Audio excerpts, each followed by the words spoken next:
Fraternidad Rosacruz de Maxim del Diccionario Rosacruz. Letra J. Jehová. Jehová es el guía a cuyo cargo estuvo la parte especial del trabajo de la creación. Jehová era y es uno de los Elohim.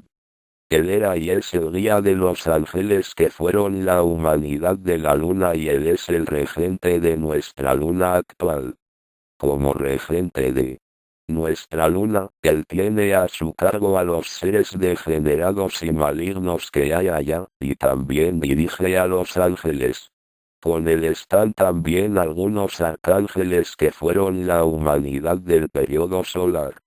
El trabajo a cargo de Jehová es el de construir cuerpos o formas concretas, por medio de las fuerzas lunares cristalizantes y endurecientes, por lo tanto, él es el dador de los mitos, y los ángeles son sus mensajeros en esta obra. Todo cuanto se relaciona con la propagación de la raza y el nacimiento, fue ejecutado bajo la dirección de los ángeles guiados a su vez por Jehová, el regente de la luna. Jehová es el Dios de la raza, por así decirlo, teniendo dominio sobre todas las formas. Él es el legislador en jefe y el poder más elevado en el mantenimiento de la forma y en el ejercicio de un gobierno ordenado sobre ella. Jehová, el Espíritu Santo, es el más alto iniciado del periodo lunar y mora en el sol físico, en el sol visible, y rige las varias lunas arrojadas por los diferentes planetas. Jerarquías creadoras.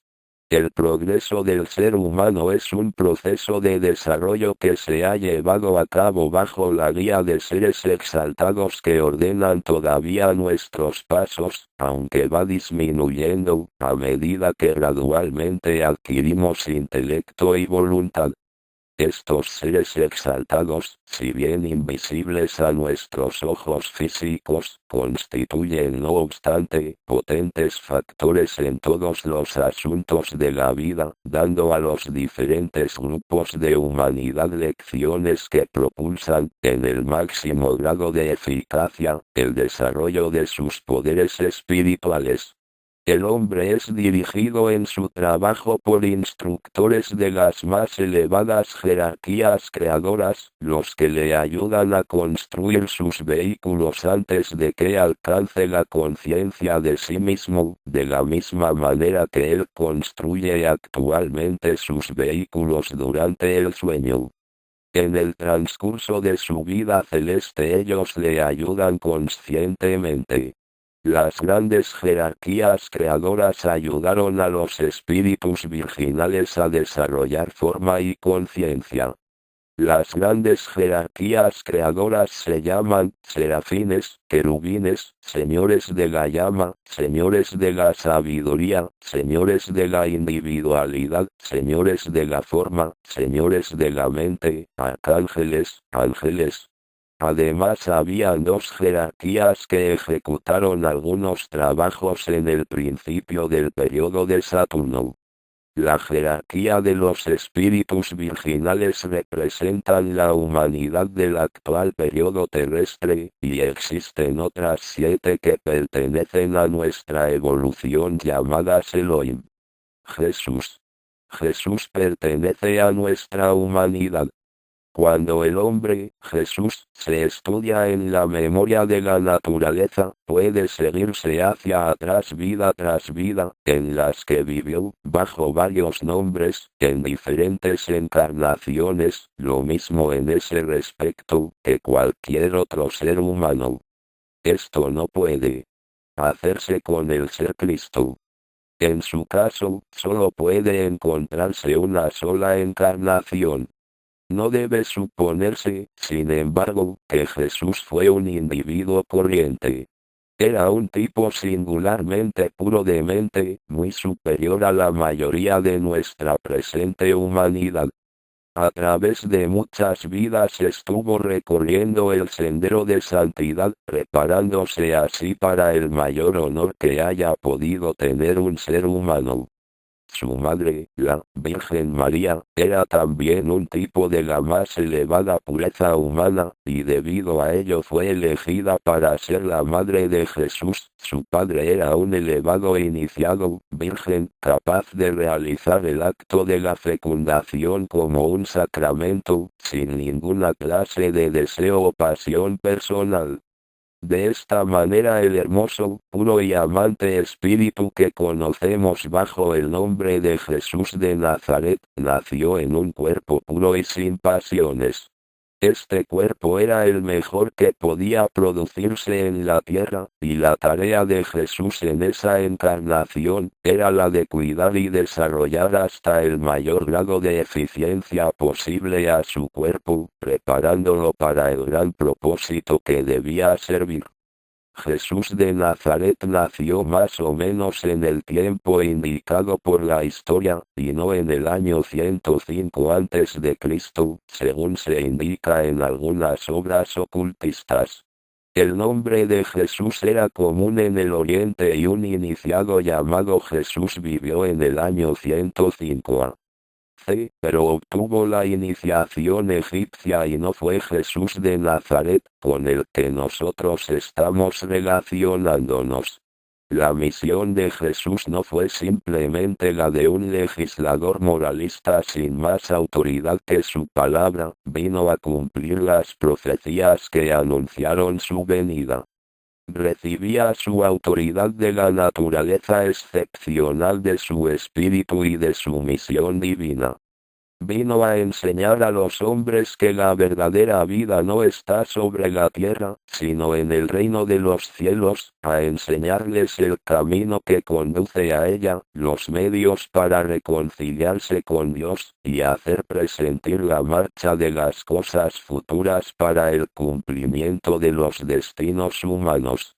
Sin embargo, no lo dijo todo, y sobre muchos puntos se limitó a dejar el germen de verdades que él mismo declara que no podían ser comprendidas. Habló de todo, pero en términos más o menos explícitos, porque para entender el sentido oculto de aquellas palabras, era preciso que ideas nuevas y conocimientos nuevos vinieran a dar la clave, y estas ideas no podían venir antes de cierto grado de madurez del espíritu humano.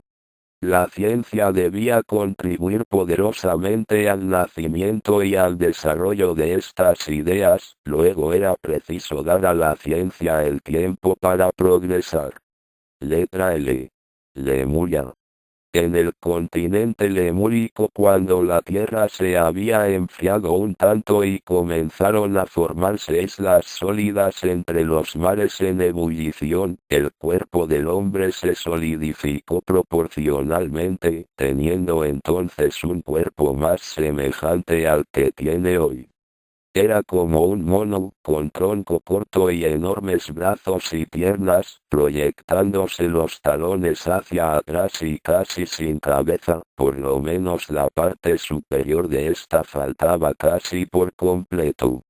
El hombre vivía en una atmósfera de vapor que los ocultistas llaman neblina de fuego, y no tenía pulmones, sino que respiraba por medio de tubos.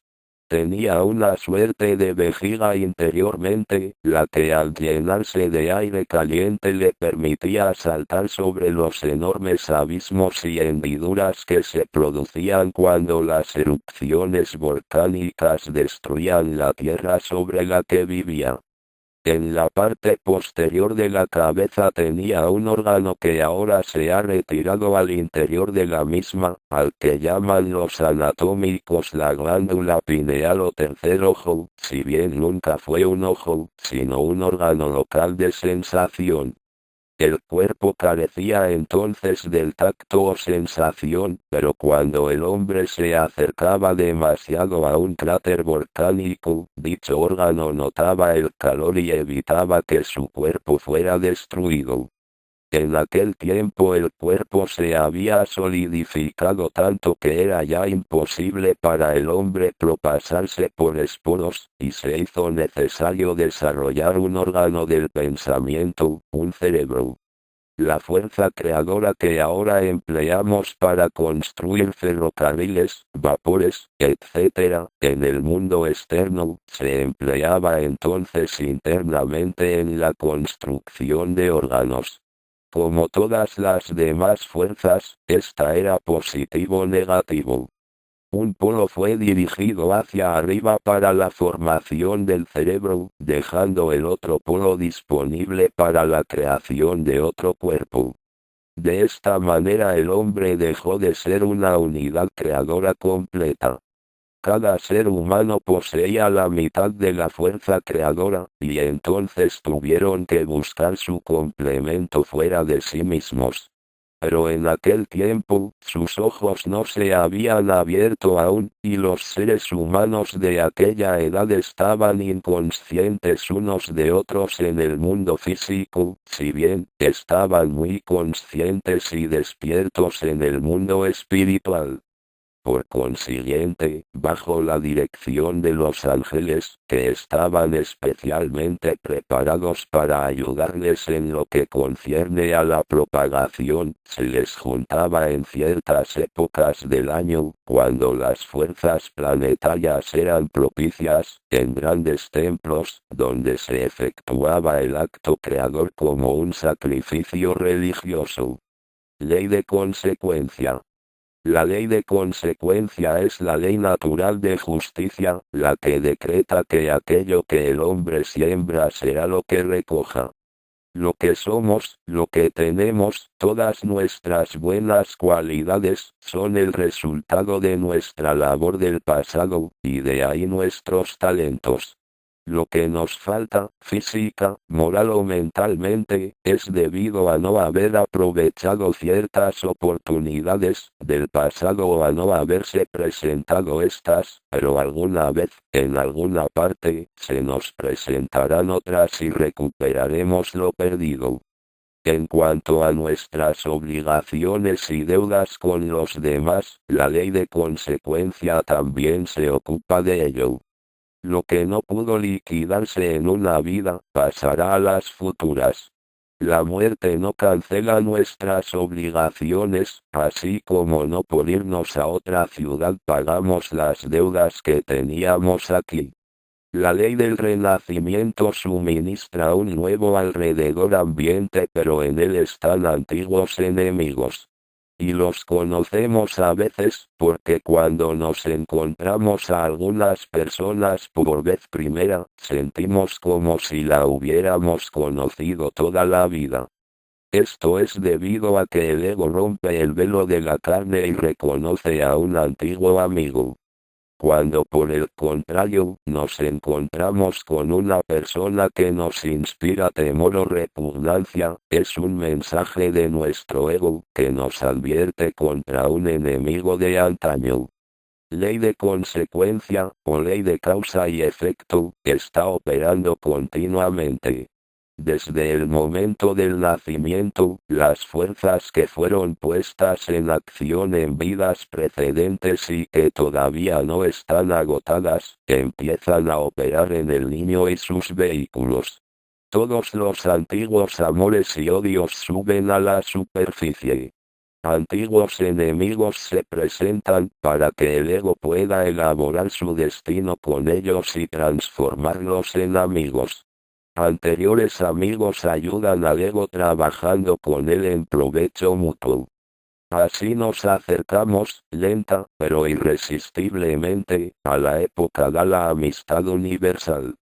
Por medio de la ley de consecuencia, el hombre aprende que cada acto tiene su correspondiente responsabilidad, y que cada fuerza que él pone en movimiento, tiene que tener su correspondiente efecto.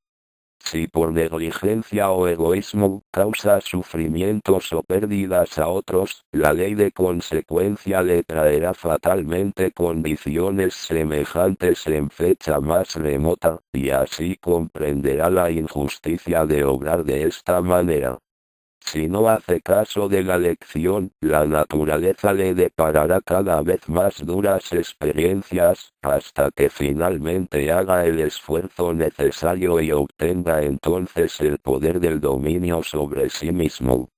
las enseñanzas ocultas respecto a la vida, que basa su solución sobre las inseparables leyes de consecuencia y del renacimiento, son simplemente que el mundo en torno nuestro no es más que una escuela de experiencia, que así como enviamos al niño a la escuela día tras día, y año tras año, para que vaya aprendiendo más y más, conforme va adelantando por los diferentes lados de la escuela hasta la universidad, así también el ego del hombre, como hijo del Padre, va a la escuela de la vida un día y otro. Pero en esa vida más grande del ego, cada día de escuela es una vida terrestre y la noche que transcurre entre 2 días de escuela del niño corresponde al sueño después de la muerte en la vida más grande del ego humano, el espíritu del hombre. En una escuela hay muchos grados. Los niños mayores que han asistido mucho tiempo a la escuela tienen que aprender lecciones muy diferentes de las que aprenden los niñitos que asisten al jardín de infantes. Así también, en la escuela de la vida, los que ocupan elevadas posiciones, estando dotados de grandes facultades, son nuestros hermanos mayores, y los salvajes son los que asisten a las clases inferiores apenas. Lo que ellos son, lo hemos sido y todos llegarán a un tiempo, a un punto tal en el que serán más sabios que el más sabio que ahora conozcamos. Si los actos que ejecutamos son constructivos y respetuosos para con los derechos de los demás, entonces en la vida futura naceremos bajo condiciones que nos traerán éxito y felicidad. Si al contrario, cedemos el paso a nuestras pasiones, sin consideración de los demás, o si somos insolentes y descuidados, seguramente renaceremos bajo condiciones y entre gentes que harán que nuestras vidas sean un fracaso, y que nos acarrearán muchas calamidades. Por estos fracasos, sin embargo, aprenderemos dónde nos habíamos equivocado en las vidas precedentes, y sabremos lo que es necesario que hagamos para remediar lo pasado. Entonces, aplicando nuestra voluntad a la solución del problema, obtendremos éxito, y la ley de consecuencia, desde aquel momento, trabajará en favor de nosotros, en vez de hacerlo en contra. Libre albedrío. El hombre no es fatalmente arrastrado al mal, los actos que realiza no están escritos de antemano, los crímenes que comete no son resultado de un fallo del destino. Puede elegir una existencia en la que sentirá las solicitaciones del crimen, ya a consecuencia del medio en que esté colocado, ya en virtud de las circunstancias que sobrevengan, pero siempre es libre de obrar o de no obrar. Así, pues, el libre albedrío existe en el estado de espíritu para la elección de la existencia y de las pruebas, y en estado corporal en la facultad de ceder o de resistir a las solicitudes a que voluntariamente nos hemos sometido. Sin libre albedrío el hombre no tiene culpa del mal, ni mérito por el bien, lo cual está en tal modo reconocido, que en el mundo se proporciona siempre la censura o el elogio a la intención, es decir, a la voluntad, y quien dice voluntad dice libertad. El hombre no puede, pues, buscar excusa para sus faltas en su organización, sin abdicar de su razón y de su condición de ser humano para asimilarse al bruto.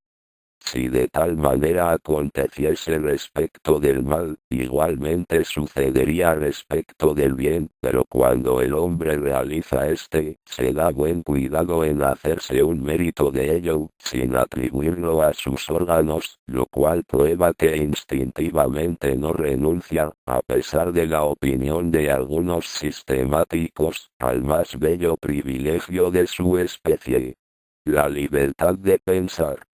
La libertad del ser se ejerce en un círculo limitado, de un lado, por las exigencias de la ley natural, que no puede sufrir ninguna modificación, ningún desvío en el orden del mundo, de otro lado, por su propio pasado, cuyas consecuencias resaltan a través de las épocas hasta la reparación completa.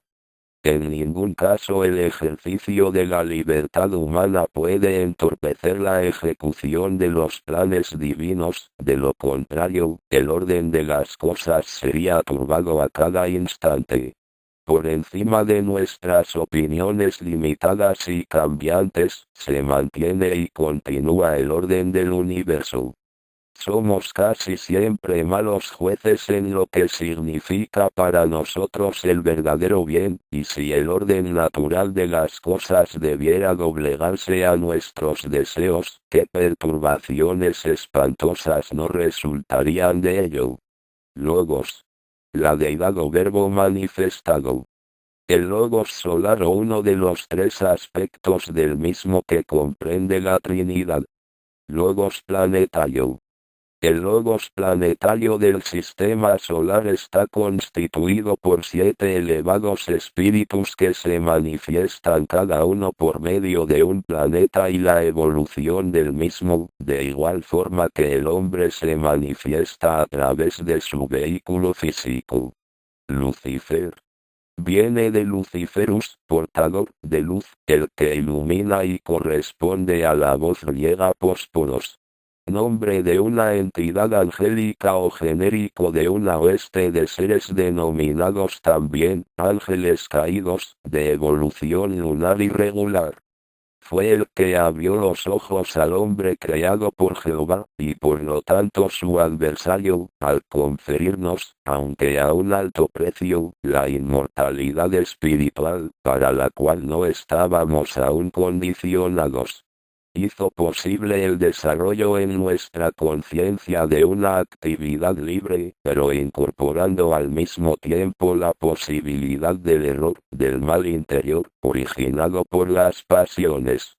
Lucifer es entonces una figura de primerísima importancia en la evolución de la humanidad, ya que enseñó al hombre el conocimiento del bien y del mal, abriendo para el linaje humano senderos que le estaban vedados. Lucíferes, espíritus. Los espíritus lucíferes eran una clase de rezagados de la oleada de vida de los ángeles, que en el periodo lunar se encontraban mucho más allá de la gran masa de aquellos que actualmente son nuestra más avanzada humanidad. No han progresado tanto como los ángeles, que eran la humanidad adelantada de la luna, pero sin embargo, estaban mucho más avanzados que nuestra humanidad actual y, por lo tanto, era imposible para ellos tomar un cuerpo denso como el que hemos tomado nosotros, no obstante no podían obtener conocimientos sin un órgano interno, un cerebro físico. Estaban, por decirlo así, a mitad de camino entre el hombre que tiene cerebro, y los ángeles que no necesitan nada. En una palabra, eran semidioses. El único camino que podían encontrar para expresarse a sí mismos y adquirir conocimientos, era usar el cerebro físico del hombre, pues podían hacerse comprender por un ser físico, dotado de cerebro, lo que no podían hacer los ángeles. En la última parte de la época lemúrica el hombre no podía ver el mundo físico tal como lo vemos actualmente nosotros. Para él, el mundo del deseo era mucho más real. Tenía la conciencia de sueño con ensueños del periodo lunar, una conciencia pictórica interna, pero estaba inconsciente del mundo exterior.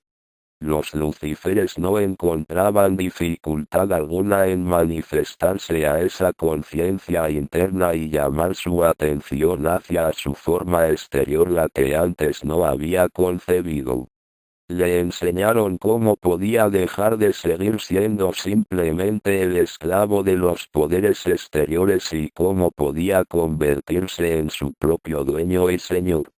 Le enseñaron que él en sí mismo poseía la capacidad de formar nuevos cuerpos sin necesidad de que los ángeles mediaran. Todas estas cosas se las dijeron con el solo propósito de que dirigiera su conciencia hacia el exterior para la adquisición del conocimiento. Esto lo hicieron los lucíferes con el objeto de aprovecharse y adquirir conocimientos conforme el hombre los fuera obteniendo. Lunas, nueva y llena. A más de la vibración estelar, existe una de vital importancia a la que toda la humanidad responde, llamada la de la lunación. La observación de los periodos y estaciones en el trabajo esotérico está, o debiera estar, muy lejos del vano cumplimiento. Existen en lo invisible ciertas oportunidades definidas, y de conformidad con la dirección en que vayamos, estas serán con o contra nosotros. El Sol en su paso anual a través del zodiaco nos trae cada mes las radiaciones de una de las grandes jerarquías creadoras que nos están auxiliando para desenvolver los poderes de la chispa divina en nosotros. Estas radiaciones contienen principios cósmicos y tienen relación con la vida y el ser. Los grandes seres nos asisten para que formen parte de nuestros caracteres. Si hacemos lo posible conscientemente para responder a la nota clave del zodiaco que mensualmente hace vibrar estas jerarquías, quienes son ministros de Dios, nos llevarán adelante con celeridad mucho mayor hacia la obtención del crecimiento anímico e iluminación. Las vibraciones espirituales son más intensas en la luna nueva porque el Sol y la luna están en conjunción y su fuerza combinada es enviada a la Tierra desde el mismo ángulo y signo. Estas vibraciones hacen el periodo más propicio para el nacimiento del auxiliar invisible. El tiempo de la luna llena es el mejor para la construcción de la esencia de servicio en el cuerpo del alma, pues el Sol y la luna se encuentran en signos opuestos, que están correlacionados espiritualmente constituyendo un polo positivo y otro negativo. En ese periodo, una corriente de vida o energía espiritual está fluyendo entre los dos polos, la cual puede usarse para continuar el proceso de la construcción. Para el estudiante esotérico es el momento de la acción de gracias para mayores oportunidades de prestar servicio, pues él sabe que así como la luna obtiene luz del sol durante su paso desde la luna nueva hasta la llena, así el hombre, en el camino de uno a santidad, obtiene del uso de sus oportunidades de servicio desinteresado, el material con el cual puede hacer su traje dorado de bodas, y los grandes seres han posibilitado que este material se ha hecho y amalgamado mejor para su uso como poder anímico en la noche de la luna llena. Letra M. Macrocosmos. El gran universo o sistema solar, lo contrario a macrocosmos, pequeño mundo o sea el hombre manifestado por medio de su cuerpo físico. Maestros espirituales. Mientras más alto ascendemos, ya sea por evolución o iniciación, más clara vemos la luz, que es Dios, brillando en las alturas. Mientras más nos fortalecemos de ese modo, más preparados estamos para caminar o ascender solos. Por lo tanto, después de un tiempo es innecesario tener instructores o maestros que nos ayuden y su lugar es ocupado entonces por los hermanos mayores, conocidos en Occidente como amigos y consejeros. Los hermanos mayores de la Orden Rosacruz aspiran a emancipar los egos que vienen a ellos, educándolos, fortaleciéndoles y convirtiéndolos en colaboradores. Ellos nunca exhortan, nunca elogian, nunca censuran. El impulso debe brotar del interior del alumno. Lo enseñan a juzgarse a sí mismo. y en todos los sentidos lo educan para valerse por sí mismo, sin apoyarse sobre ellos o sobre cualquier otro, pues mientras más altura se alcanza mayor es el desastre en caso de una caída. Solamente cuando cultivamos equilibrio y confianza propia, junto con integridad espiritual y fervor devoto, estamos realmente preparados para seguir adelante.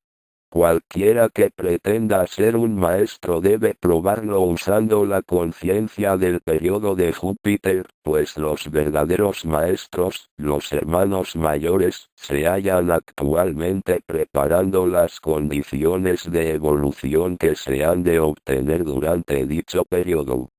De ese modo proyectan imágenes en forma natural, sin esfuerzos, sobre la conciencia de aquellos a quienes se están dirigiendo, dando al mismo tiempo evidencia de su identidad. Solo ellos pueden guiar a los demás con seguridad. Pero no actúan como maestros individuales. Ningún maestro en verdad eminentemente evolucionado puede permitirse el dar su tiempo y energía para la educación de un solo alumno. Los hermanos mayores tienen otras cosas más importantes a las que atender, y ni siquiera a los hermanos legos, que han sido iniciados por ellos, se les permite molestarles en asuntos pequeños e insignificantes. Debe manifestarse por lo tanto, enfáticamente, que los hermanos mayores de la Orden Rosacruz no visitan habitualmente a nadie en la Fraternidad Rosacruz o fuera de ella, como maestros individuales, y quienes piensan tal cosa se están engañando. Ellos han dado ciertas enseñanzas que forman el fundamento de la doctrina de esta escuela, y aprendiendo a vivir esa ciencia del alma podemos, llegado el momento, estar preparados para encontrarnos frente a frente con ellos en la escuela de auxiliares invisibles. No hay otro camino. El aspirante no debe pensar, sin embargo, que por falta de un maestro se demorará en el camino del progreso espiritual. Tampoco debe preocuparse en buscar un maestro. Todo lo que tiene que hacer es comenzar a mejorarse a sí mismo, y continuar de esa manera diligente y persistentemente. Cada pensamiento y acción desinteresada aumenta la luminosidad y poder de vibración del aura del aspirante, hasta que ésta atrae la atención del maestro, que siempre velan por tales individuos y ayudan, más que satisfechos, a aquellos que por sus constantes esfuerzos para purificarse y ayudar a los demás, se han ganado el derecho a recibir la primera iniciación. En síntesis, como dirección solo reconocemos la de Cristo, ni siquiera la de los hermanos mayores, ya que ellos actúan solamente como amigos para aconsejar. Magia. Antigua ciencia y práctica de los poderes ocultos de la naturaleza para comunicarse con seres superfísicos o ejercer dominio sobre los planos inferiores y producir efectos visibles. Se clasifica en teurgia, magia natural o blanca, de carácter benéfico, y goetia, magia negra, maléfica. La magia es un procedimiento mediante el cual pueden realizarse ciertas cosas no realizables bajo las leyes ordinarias conocidas. Algunos hombres han investigado las leyes de la naturaleza, desconocidas para la mayoría, y se han convertido en adeptos para manipular las fuerzas sutiles. Emplean sus poderes para ayudar a los demás seres cuando su ayuda puede realizarse en armonía con las leyes que rigen su crecimiento. Otros que también han estudiado esas leyes, haciéndose capaces de manipular las fuerzas ocultas del universo, emplean sus conocimientos con fines egoístas para obtener poder sobre sus semejantes. A los primeros se les llama blancos y negros, a los segundos Ambos emplean las mismas fuerzas, estando la diferencia en el motivo que les impulsa. El mago blanco está impulsado por el amor y la benevolencia. Si bien no obra esperando la recompensa, el alma se desarrolla portentosamente como resultado de su empleo de la magia. Pone sus talentos a rédito y está ganando el 100 por 1. El mago negro, por otra parte, se encuentra en un triste estado, porque se ha dicho que, el alma que peque morirá, y todo cuanto hagamos contrariamente a las leyes de Dios, producirá inevitablemente el deterioramiento de las cualidades anímicas. El mago negro, gracias a sus conocimientos y artes, puede, algunas veces durante varias vidas, mantener su puesto en la evolución, pero seguramente llegará un día en el que el alma se desintegrará y el ego volverá a lo que pudiéramos llamar salvajismo. La magia negra en sus formas más atenuantes, tales como el hipnotismo, por ejemplo, produce algunas veces el idiotismo congénito en una vida futura. Los hipnotizadores privan a sus víctimas del libre empleo de sus cuerpos, por esto, debido a la ley de consecuencia, se verán ligados a un cuerpo cuyo cerebro deformado impedirá su expresión. No debemos deducir de esto, sin embargo, que todos los casos de idiotismo congénito sean debidos a esas malas prácticas por parte del ego en una vida pasada. Hay también otras causas que pueden producir el mismo resultado. Respecto a este asunto dice Max Lindell, la magia negra se está practicando mucho más comúnmente de lo que uno se podría suponer, algunas veces en forma inconsciente, pues la línea divisoria puede consistir únicamente en el motivo. No obstante, si abusamos de nuestro conocimiento superior, aunque seamos más refinados en la satisfacción de nuestras pasiones, el resultado parece que será ciertamente desastroso. Magnum opus, lat. En alquimia, es la grande obra, la consumación final, la producción de la piedra filosofal y del elixir de vida. Mana. Cuando consideramos esta palabra desde el punto de vista oculto, encontramos que existe una conexión entre el maná del cual se habla en el Antiguo Testamento y el vestido dorado. Este maná era alimento y fue milagrosamente suministrado a los israelitas en su peregrinaje a través del desierto, un alimento espiritual y divinamente proveído. Puede ser comparado al espíritu humano descendiendo al hombre desde arriba. Cristo explicó esto de la siguiente manera, porque el pan de Dios es aquel que descendió del cielo y da vida al mundo. Yo soy el pan de vida. El ego o espíritu humano encarna y vivifica todo lo que vemos en el mundo físico. Latente dentro de cada uno de nosotros está el pote de oro o cuerpo-alma. Esta es la casa no hecha de manos eterna en los cielos. Manio Manes, 216-277. Profeta, iluminado y reformador religioso persa de intenso apostolado, que lo llevó hasta la India. Fue acusado de socavar la religión oficial mazdeísta, por cuyo motivo falleció flagelado. La religión maniquea, por él fundada, tuvo enorme influencia tanto en Oriente como en Occidente por su carácter sincrético y universalista. Maniqueísmo.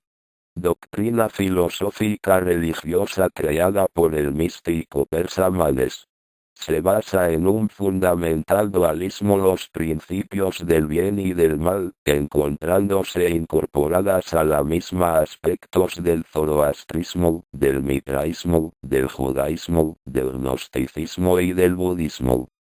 Dividido entonces el mundo en los rivales de la oscuridad y la luz. Si el hombre se abstiene de lo sexual, la idolatría, es virtuoso, y lleva una vida ascética de vegetarianismo y ayuno, los elementos de la luz pueden vencer a sus impulsos satánicos y lograr la salvación. Después de 30 años de fructuosa predicación, Manes fue crucificado a instigación de la clerecía de los magos. Este martirio inflamó la fe, extendiéndose el maniqueísmo por el Asia occidental y el norte de África en los primeros siglos de nuestra era, pues contó entre sus adeptos a San Agustín durante 10 años, y sobrevivió a las persecuciones de Diocleciano y a las conquistas del Islam.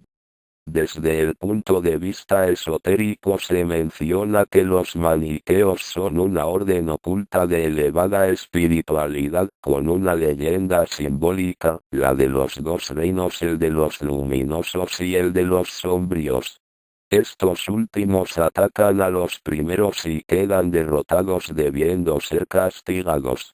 Pero como los luminosos son perfectamente buenos y los sombríos perfectamente malos, aquellos no pueden influir en estos ningún mal, así que tienen que castigarlos haciéndoles bien. Por lo tanto, una parte del reino de los luminosos se incorpora al de los sombríos y de esta manera el mal queda vencido con el tiempo. Masonería. Término que se emplea indistintamente con el de francmasonería. Masón equivale a albañil o constructor, es un sistema filosófico ceremonial que se consagra a la edificación moral de la sociedad y a la filantropía. Sus ritos y símbolos secretos derivan en gran parte de las antiguas iniciaciones y de la leyenda bíblica. Masonería y catolicismo, L.A., por Max Heindel. Este trascendental libro lleva por subtítulo, Exposición de las verdades cósmicas subyacentes en estas dos grandes instituciones, determinados por la investigación oculta. En él se expresan en términos de masonería mística el legendario conflicto entre los hijos de Caín y los hijos de Set, y aclara las alegorías relacionadas con la construcción del templo de Salomón, la reina de Saba, y el gran artífice Hiram Abif. Manifiesta el autor en la obra. El objeto de este libro es arrancar la costra y exponer la cósmica finalidad de dichas dos poderosas instituciones, la católica y la masónica, que tan enconadamente antagónicas se muestran una a otra.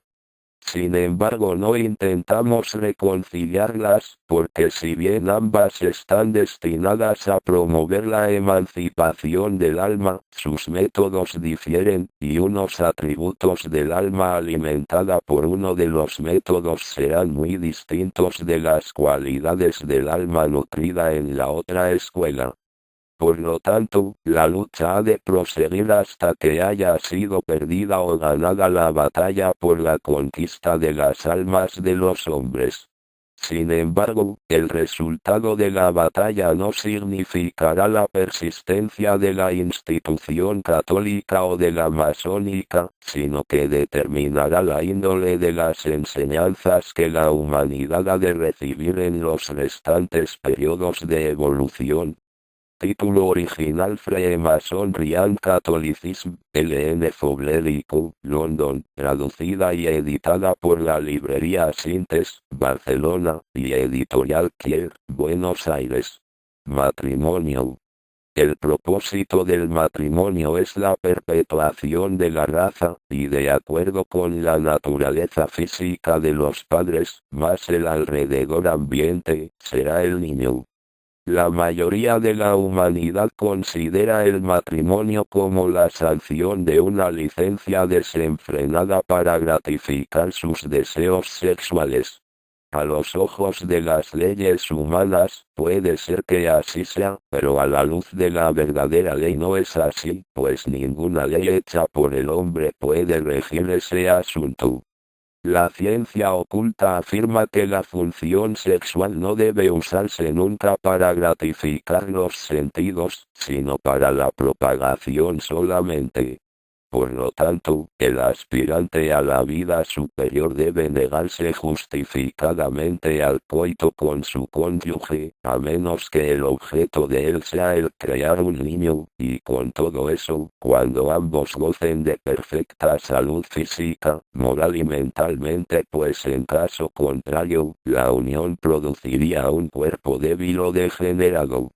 Cuando nos podemos dar cuenta del maravilloso misterio del amor es cuando miramos al matrimonio considerándolo desde el punto de vista como una unión de almas más bien que como una unión de sexos. Esta puede servir para perpetuar la raza, naturalmente, pero el verdadero matrimonio es una camaradería de almas también, que consigue anular el sexo.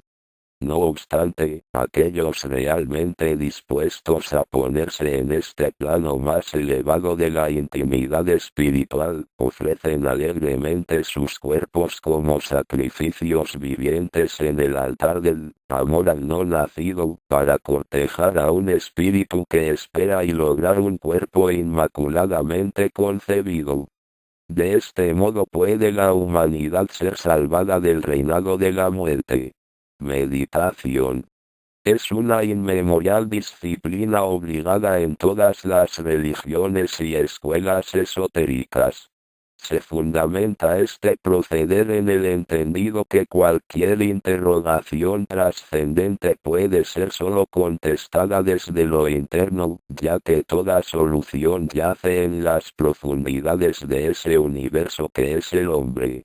Debe ser practicada asiduamente por quienes se esfuerzan en realizar un desarrollo espiritual positivo, aunque después de haber practicado la concentración durante un cierto tiempo, y tiene por finalidad conocer por medio de la mente todo lo referente a un pensamiento forma creado por la imaginación, asunto o tema, b. La perfección del carácter reflexionando sobre ciertas cualidades, la contemplación y la adoración, cuya finalidad la más alta aventura del espíritu es la unión con la divinidad. Método de meditación. 1. En posición cómoda o sentado sin tensión, crear por medio de la concentración un pensamiento forma y al mantener enfocada la mente reflexionando sobre el mismo, se aprenderá todo lo referente al objeto así creado. Puede también meditarse sobre algún tema animado o inanimado, pasado, presente o futuro, con preferencia elevado. 2. Meditar sobre alguna cualidad o virtud específica de la que se carezca, tomando ciertas palabras como tema clave, por ejemplo, perseverancia, pureza, generosidad, etc., con el propósito de construir o mejorar el carácter. Medium. Hablando en términos generales, puede decirse que la humanidad actual está dividida en dos clases, los que tienen la conexión entre el cuerpo vital y el denso muy fuerte y los que la tienen muy débil. La primera clase la forman las personas ordinarias, que están preocupadas en sus empresas materiales y no tienen contacto alguno con los mundos espirituales. La última clase puede dividirse en otras dos. Una de ellas es cuando la voluntad actúa interiormente, y por lo tanto, son personas positivas. A esta clase pertenecen los clarividentes entrenados y los auxiliares invisibles. La otra clase es negativa, y es apta para ser dirigida por la voluntad de los demás. A esta clase pertenecen los mediums. Si una persona tiene la conexión del cuerpo vital con el denso débil, y es de temperamento negativo, puede ser presa de los espíritus que andan errabundos y que desean manifestarse. Pueden, de dichas personas, extraer su cuerpo vital del bazo y emplear temporalmente el éter de que está compuesto para materializar formas espíritas, devolviendo el éter al medium cuando la sesión ha terminado. Cuando un medium permite que su cuerpo vital sea empleado por entidades del mundo del deseo que quieren materializarse, el cuerpo vital sale del lado izquierdo, a través del bazo, que es su puerta particular. Entonces, las fuerzas vitales no pueden fluir en el organismo como lo hacen generalmente y el medium se queda exhausto y algunos de ellos se ven obligados a hacer uso de estimulantes, por lo que, con el tiempo, se convierten en incurables bebedores. Mefistófeles. Importante personaje del Fausto de Goethe, pero que también aparece en las antiguas leyendas germánicas. Representa un demonio venido a la tierra para satisfacer las pasiones de Fausto, significando la antítesis de las buenas cualidades del sabio. Mefistófeles como ángel malo es una mezcla de elementos luciféricos y satánicos, simbolizando los bajos instintos, los deseos equívocos y la astucia terrena, que sirven para proporcionarnos goces, riquezas, fama y poder en este mundo, aspectos que felizmente Fausto había desechado para entregarse a la búsqueda de la sabiduría. Simbólicamente ha quedado el nombre de Mefistófeles como sinónimo de hombre de naturaleza perversa y diabólica. Melquisedec. Misterioso personaje mencionado en la Biblia de quien se dice no tuvo padre ni madre y era a la vez sacerdote y rey. Simbólicamente representa a las divinas jerarquías divinas que desempeñaron dicha labor dual, gobernando a nuestra primitiva humanidad bisexual. Memoria de la naturaleza. Cuando el investigador ocultista desea estudiar un suceso de la historia pasada del hombre, puede muy fácilmente llamar ante su mente la imagen existente de él en la memoria de la naturaleza. Hay en la naturaleza un recuerdo de nuestro pasado que abarca hasta sus más mínimos detalles. El clarividente entrenado, que puede leer en la memoria de la naturaleza, puede observar las diversas vidas de un hombre, como si una película cinematográfica se desarrollara ante él en sentido inverso. Vería primeramente la vida actual del hombre en cuestión, después su nacimiento, su estancia en los mundos invisibles, después la muerte de su vida anterior, todo lo cual se desarrollaría por sí mismo en sentido inverso, pasando de la vejez por la virilidad, la juventud, la adolescencia y la infancia hasta el nacimiento, y así sucesivamente a través de las diversas vidas. Mensaje de las estrellas. L. Esta obra fundamenta la interpretación astrológica en un lenguaje al alcance de cualquier inteligencia y con la extraordinaria precisión que solo puede dar la práctica de sus dos autores, Max Endel y Augusta Voss de Endel, ilustres astrólogos que aunaron su experiencia para ofrecernos un libro único en la materia por la profundidad filosófica con que está escrito. Algunos de sus tópicos son el zodiaco y la evolución, cada planeta y sus aspectos, influencias de cada signo, personas de los 12 signos, su suerte en la vida, efectos patógenos de los signos y planetas, las glándulas endocrinas, método de progresión y predicción, etc. Título original, The Message of the Stars, L.N. Fowler y Co., London, traducida y editada por Librería Sintes, Barcelona, y Editorial Kier, Buenos Aires. Mente. Es el eslabón o loco entre la personalidad y el ego, la memoria consciente o subconsciente de las impresiones o acontecimientos registrados en el cuerpo vital.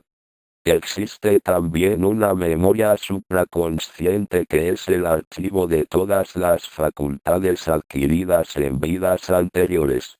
Después de los 14 años, la mente empieza a ser nutrida por la mente macrocósmica, desarrollando sus posibilidades latentes y haciéndola capaz de generar pensamientos originales.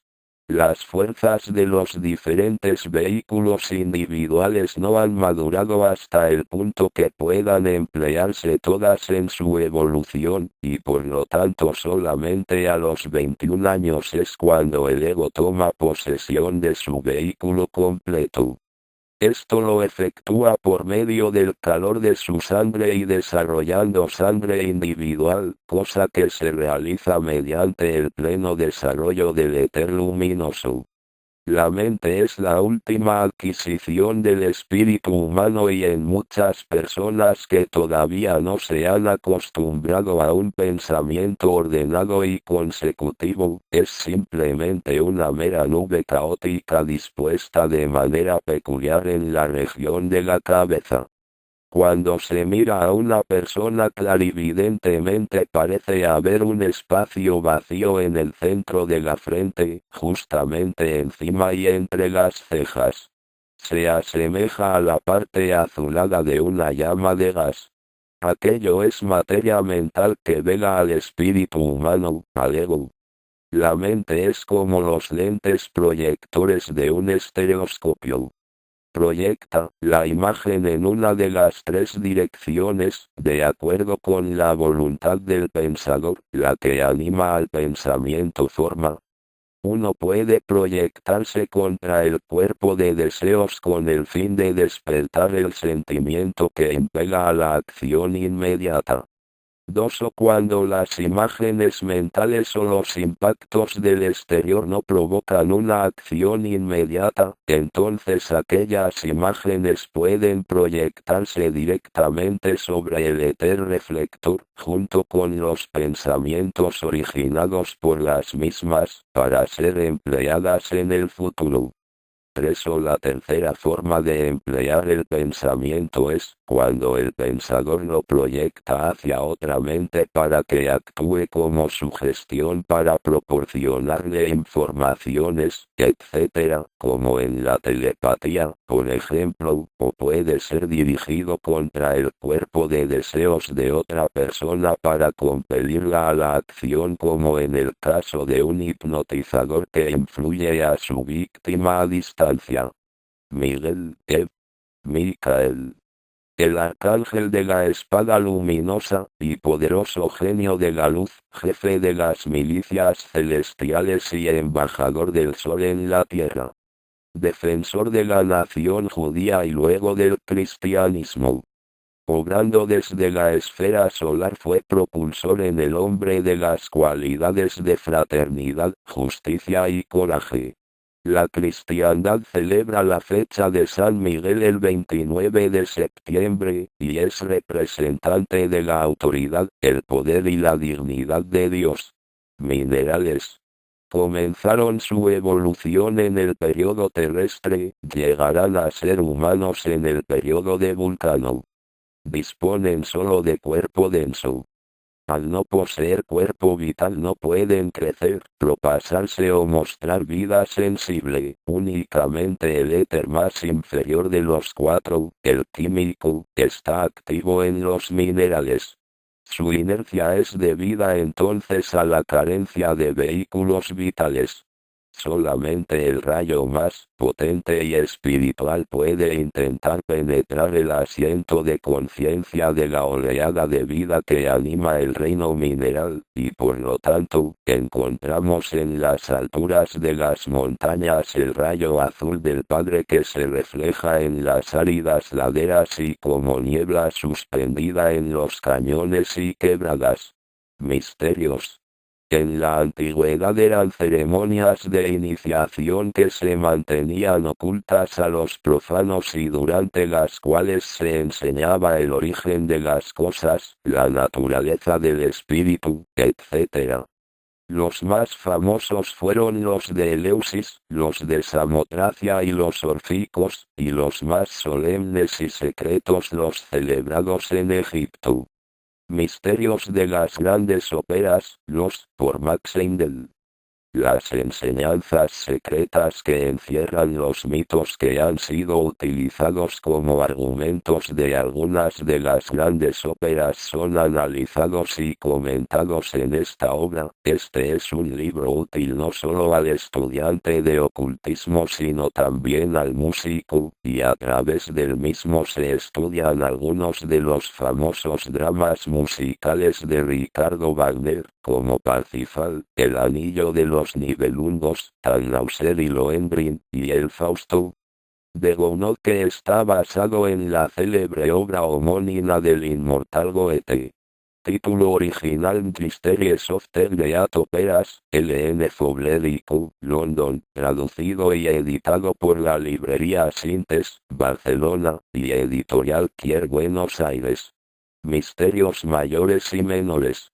Hay sobre la Tierra 7 escuelas de misterio menores, 5 de misterios mayores, y el total está agrupado en torno de una cabeza central que se llama el Liberador. La Tierra es el cuerpo de un gran espíritu y nadie puede aproximarse a su interior salvo por el sendero de la iniciación.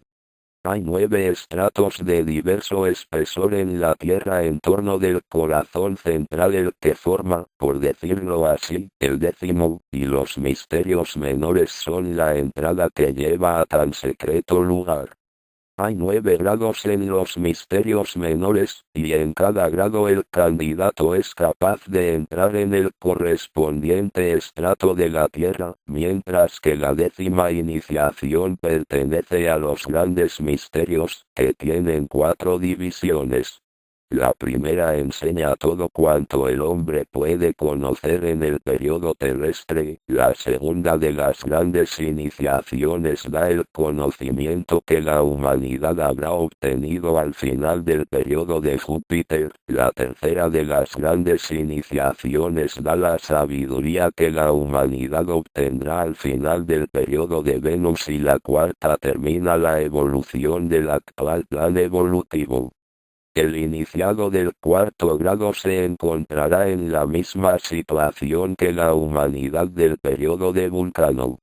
Los misterios menores le habrán enseñado la evolución desarrollada en los 3 periodos anteriores al actual periodo terrestre, y los misterios mayores la evolución futura.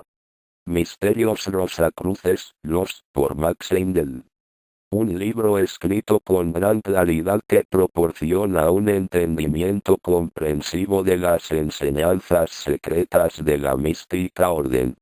Algunos de sus principales capítulos se titulan La Orden de los Rosacruces y la Fraternidad Rosacruz, 3 teorías de la vida, el misterio de la luz, del color y de la conciencia, el gran silencio, auxiliares invisibles y mediums, una descripción de la residencia general de la Fraternidad Rosacruz, etc.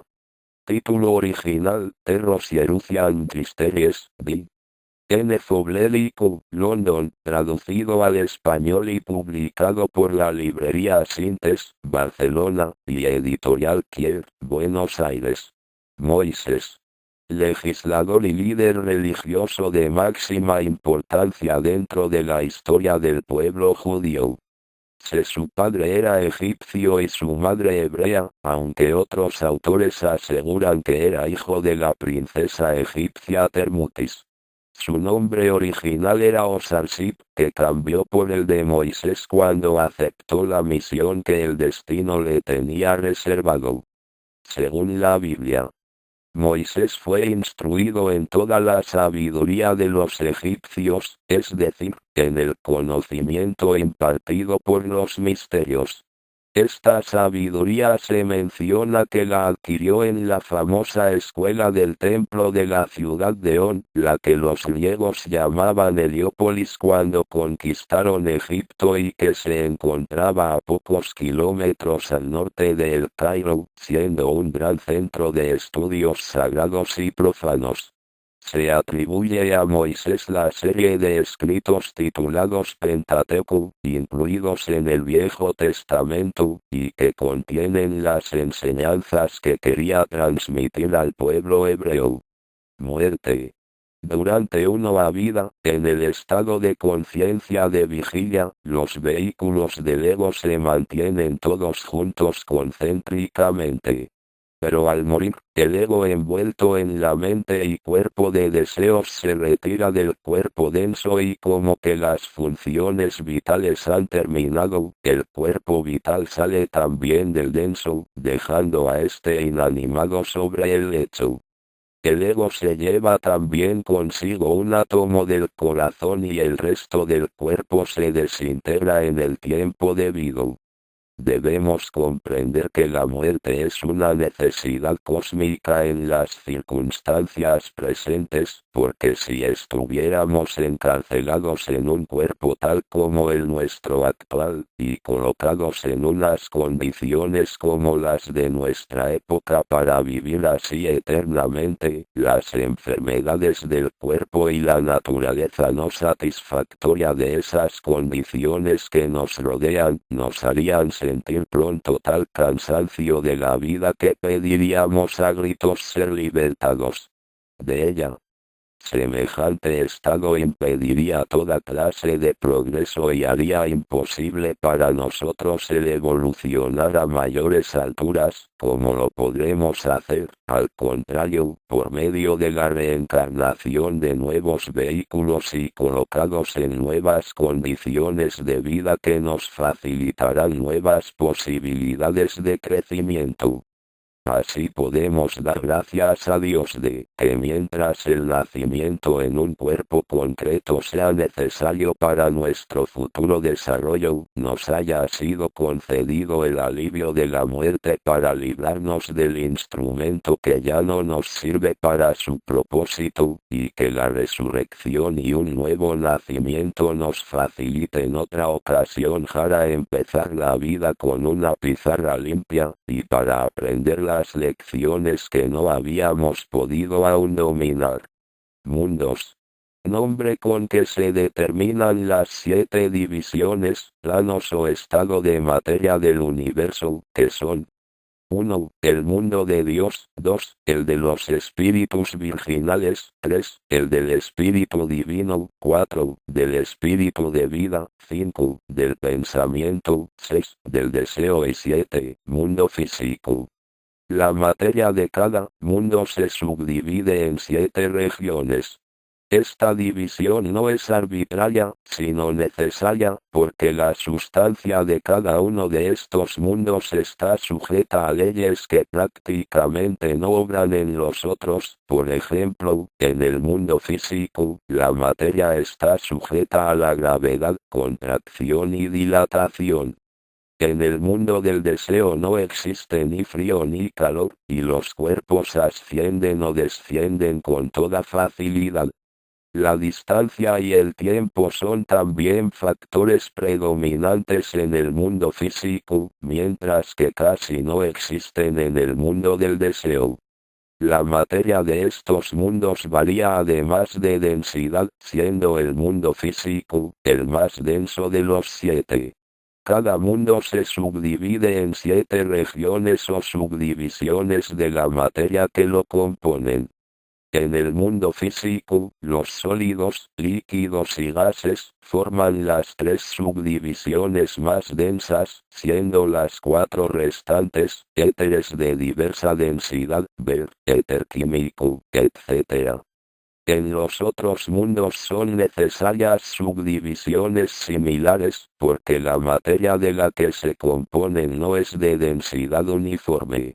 Las 3 subdivisiones denlas del mundo físico sólidos, líquidos y gases constituyen lo que se llama la región química. La sustancia de esta región es la base de todas las formas densas. El éter es también materia física.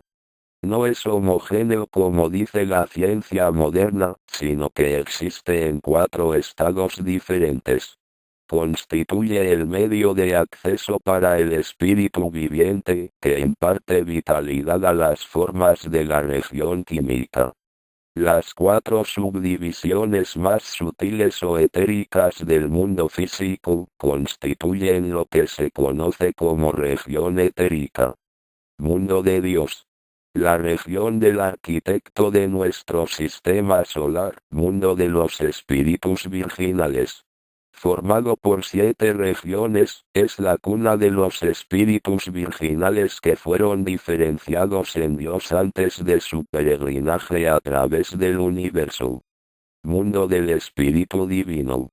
Compuesto por 7 regiones y donde se origina el tercer aspecto más elevado del ego, llamado espíritu divino.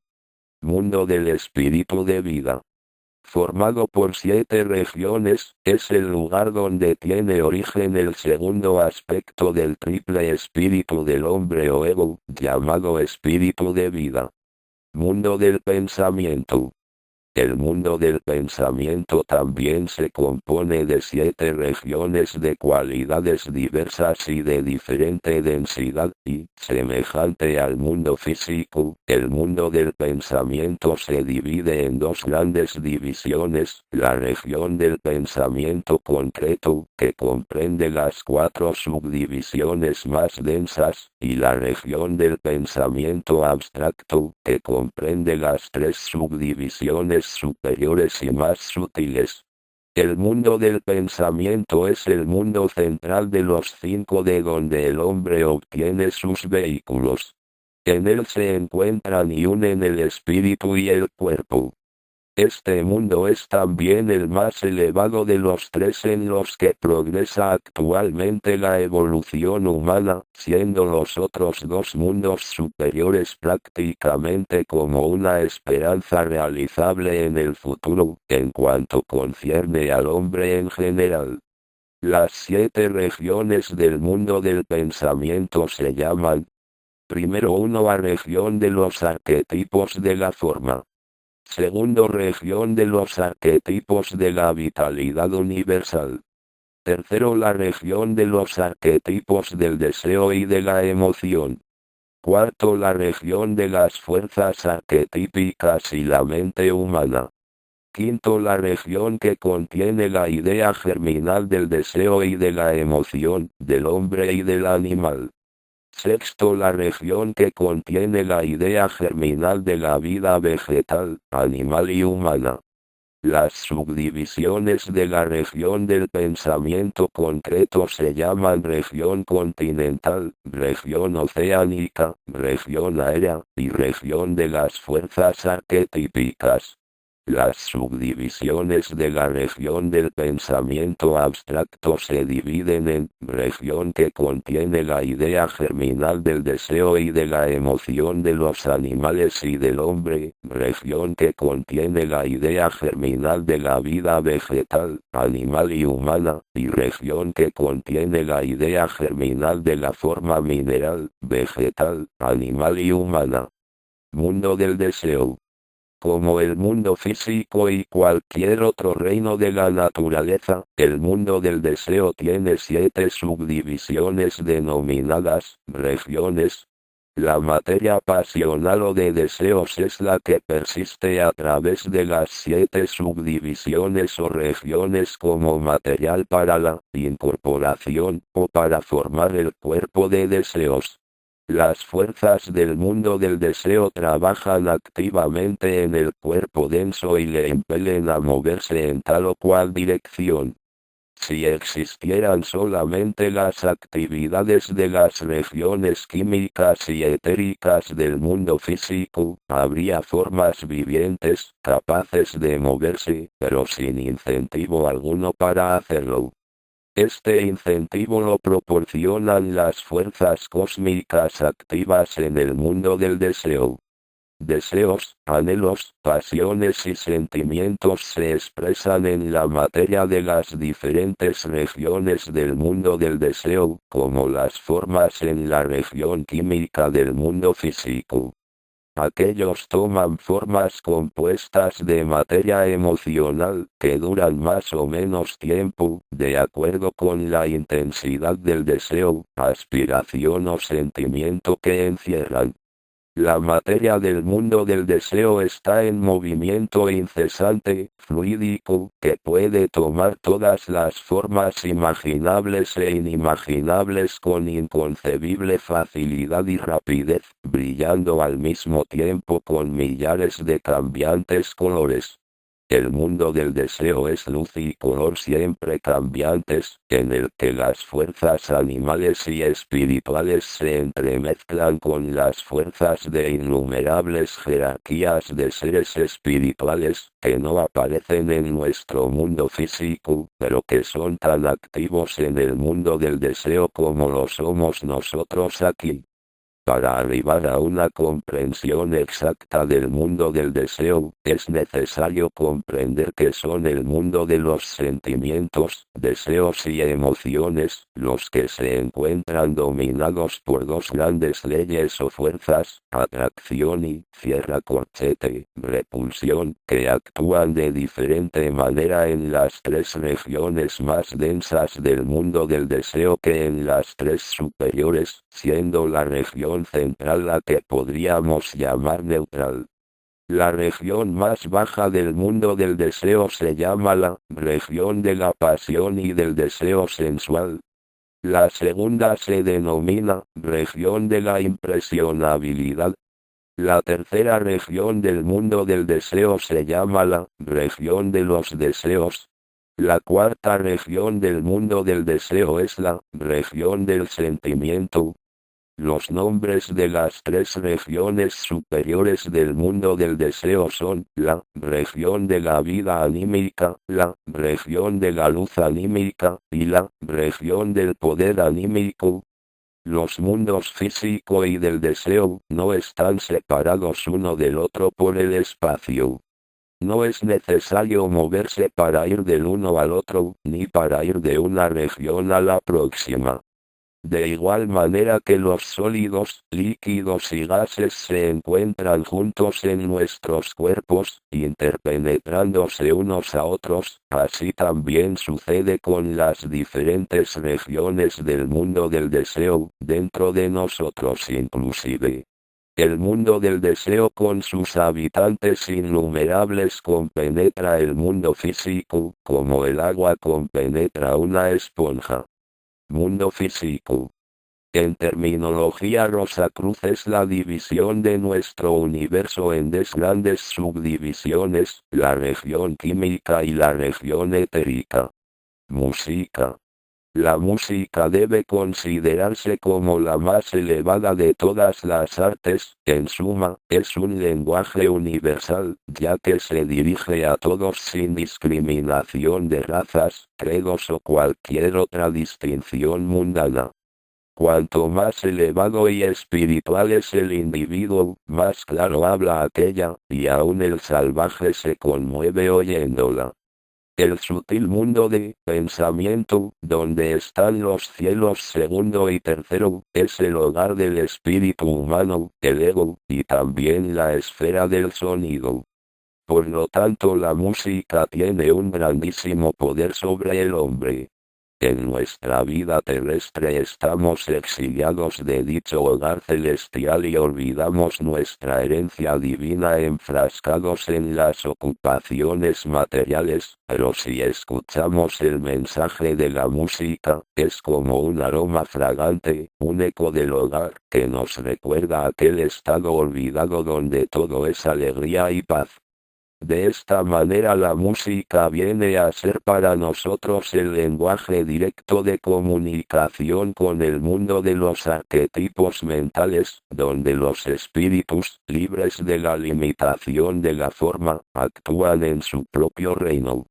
Desde estas elevadas regiones espirituales se infiltran en los niveles bajos de la tierra fragmentos de melodías celestiales, lo que los músicos compositores han testificado, al oír en momentos de inspiración los temas a los que ellos después darán completo acabado para los seres confinados en la tierra, construyendo puentes de ensueños, entre el mundo del tono y el de la forma.